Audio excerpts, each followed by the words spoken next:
caught my partner secretly messaging their ex after 5 years together. It was raining when I found out. The kind of steady gray drizzle that makes everything feel muted, like the universe was holding its breath. I'd just finished washing the dishes, my hands still damp, when I noticed Jake's phone glowing on the kitchen counter. He never leaves it lying around anymore. These days, it's always face down, always in his pocket, always on Do Not Disturb.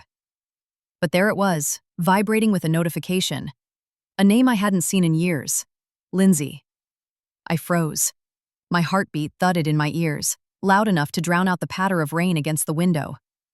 Lindsay was his college girlfriend, the one he'd dated for 2 years before we met. The one he'd sworn was just a friend whenever her name came up.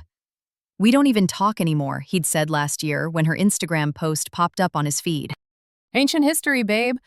But the messages weren't ancient. He'd left his Apple ID logged into our shared iPad. I wasn't snooping, I swear. I was just checking the weather while he showered, and there it was, a string of iMessages, time-stamped over the past 3 months. Lindsay, miss this, miss us. Jake, me too. Lindsay, when can I see you again? My vision blurred. I scrolled higher, nausea rising as I pieced together their plans. Coffee meetups he'd called work trips, late-night texts he'd dismissed as spam.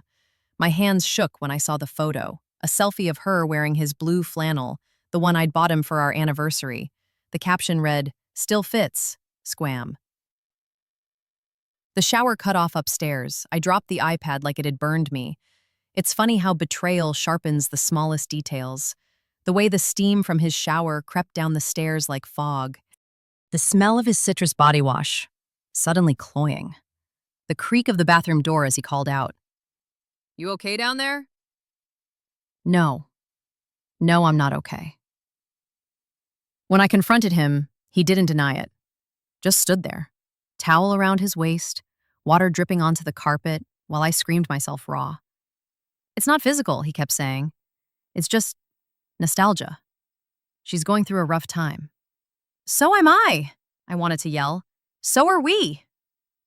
But all I could think about were the nights I'd spent worrying over his sudden late meetings, the way he'd flinch when I touched his phone. How had I missed the signs?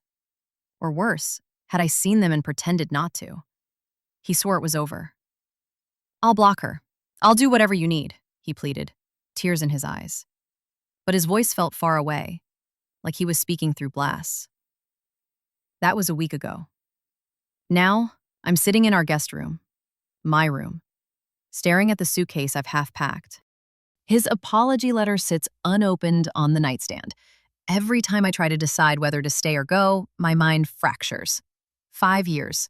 5 years of inside jokes and road trips and whispering forever in the dark. 5 years of building a life I thought was unshakable. How do you grieve someone who's still alive? Last night, I drove to Lindsay's apartment, parked across the street, engine off, and watched her laugh on the balcony with some guy who wasn't Jake. She looked happy, carefree. It made me wonder if he's just another fool in her orbit, or if I'm the fool for still loving him. TLDR. After 5 years, discovered my husband's emotional affair with his ex. Now I'm torn between fighting for us or walking away.